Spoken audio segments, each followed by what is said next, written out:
niba utararya imyumbati itetse gutya amenye ko utaramenya uburyohe bw'imyumbati. So uyu munsi nari scrolling kuri TikTok and mbona umugore muri Brazil ari guteka imyumbati muri ubu buryo and I was like let me try it.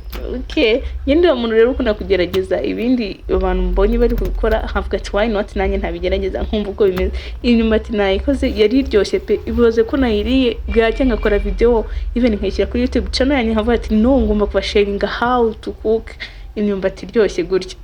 Ibi ni ibintu byoroshye, ni umuntu wese yakikora ariko uburyo bwugamirira n'ibyo uburyo gutogasa imyumbati warangiza ugakaranga igitunguru poivron ndetse na poiro warangiza ugasukamo ya myumbati. Nta bintu bigoye, ni ibintu bisanzwe, ni ibintu nawe wakora mu rugo nta nubwo bisaba ibintu birenze cyangwa ingredients ziri hejuru. Ni igitunguru cyawe na poivron yawe hanyuma ugatogasa imyumbati yawe warangiza ukayishyiramo. Imyumbati yavuyemo iryoshye kandi imeze neza. None iyo ufite avoka aba ari akarusho. Ndashyizeho ka avoka yari iryoshye. Abantu bashaka kureba video yose bajye kuri YouTube channel yanjye barebe video y'ukuntu bategura imyumbati imeze neza kandi iryoshye.